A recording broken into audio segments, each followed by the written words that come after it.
Je, wajua ni viwanja gani na miji gani itakayotumika katika kombe la dunia msimu huu mwaka 2020-2026? Majiji 16 yatakayobeba historia ya kombe la dunia mwaka 2020-2026. Litakuwa tofauti na mashindano yote yaliyowahi kutokea katika historia ya soka. Kwa mara ya kwanza timu 48 zitashiriki badala ya timu 32, na kwa mara ya kwanza pia mashindano yataandaliwa na nchi 3 kwa pamoja. Lakini nyuma ya timu na mastaa watakaoshindana kutoa taji la dunia, kuna majiji 16 ambayo yatakuwa ni kitovu cha historia hii mpya. Kila jiji lina hadithi yake, utamaduni wake na uwanja wake ambao utashuhudia furaha, machozi, kumbukumbu zitakazodumu kwa miaka mingi. Safari inaanzia Mexico City. Mji mkuu wa Mexico ndio moyo wa soka nchini humo. Hapa ndipo unapopatikana Estadio Azteca katika eneo la Santa Ursula, Coyoacán.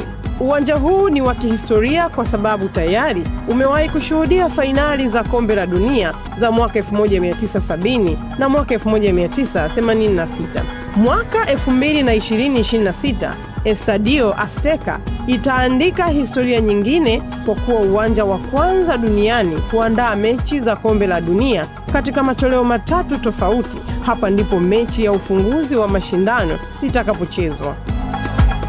Guadalajara katika kitongoji cha Zapopan ndipo unapopatikana Estadio Akron. Inajulikana kama moja ya vivutio vikubwa vya utamaduni wa Mexico. Mashabiki wake wanajulikana kwa shangwe zisizoisha na upendo mkubwa wa soka. Monterrey. Kaskazini mwa Mexico kuna Monterrey, nyumbani kwa Estadio BBVA iliyopo Guadalupe.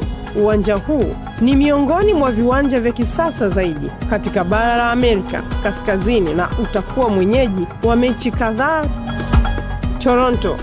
Tukivuka mpaka kuelekea Canada, tunakutana na Toronto. BMO Field iliyopo Exhibition PAC itakuwa uwanja wa kwanza wa kombe la dunia katika historia ya jiji hilo.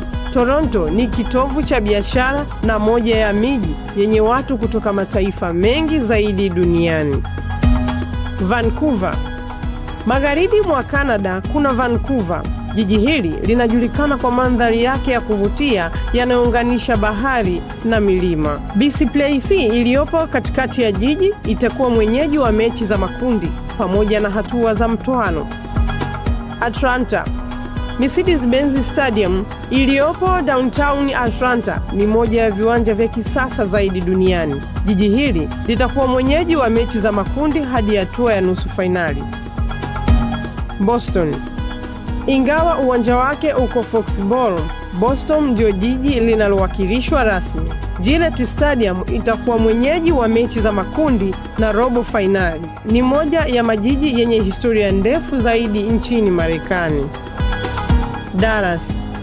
AT&T Stadium iliyopo Arlington ndio moja ya viwanja vikubwa zaidi vitakavyotumika katika mashindano haya. Dallas imepewa heshima ya kuandaa mechi za nusu fainali, jambo linaloonyesha hadhi yake kubwa. Houston ni moja ya miji mikubwa na yenye watu wengi zaidi nchini Marekani. LG Stadium iliyopo South Main itakuwa mwenyeji wa mechi nyingi za makundi pamoja na hatua za mtoano. Kansas City. Arrowhead Stadium ni moja ya viwanja vinavyojulikana kwa kelele kubwa za mashabiki. Jiji hili mwenyeji wa robo fainali na linaaminika kuleta mazingira ya kipekee kwa mashabiki wa soka.